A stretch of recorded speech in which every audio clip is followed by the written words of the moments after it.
সাদকায়ে জারিয়া এমন একটি চলমান সওয়াব ব্যাংকের নাম। এই ব্যাংক নিত্য নতুন সওয়াব উৎপন্ন করে চলে। ধরুন আপনার অনেক টাকা পয়সা, সে অনেক টাকা পয়সা আপনি কোথাও একটি মসজিদ নির্মাণ করে দিলেন। এখন সেই মসজিদে যতদিন আজান হবে, যতদিন মানুষ সেখানে সালাত আদায় করবে, যতদিন সেখানে মানুষ কোরআন শিখবে, ঠিক ততদিন আপনার আমলনামায় তার সওয়াব যুক্ত হবে।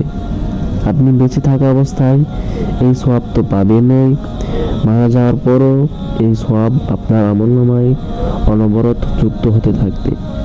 চিন্তা করুন, আপনার কবর জীবনে আপনি সালাত পড়তেছেন না, সিয়াম রাখতেছেন না, হজ জাকাত কুরবানি কোনো কিছুই করার আর সুযোগ আপনার নেই, কিন্তু দুনিয়ায় আপনি এমন একটি কাজ করে এসেছেন যার বদৌলতে সালাত না পড়েও, সিয়াম না রেখেও, জাকাত হজ কুরবানি না দিয়েও কবরে বসে সওয়াব পেয়ে যাচ্ছেন।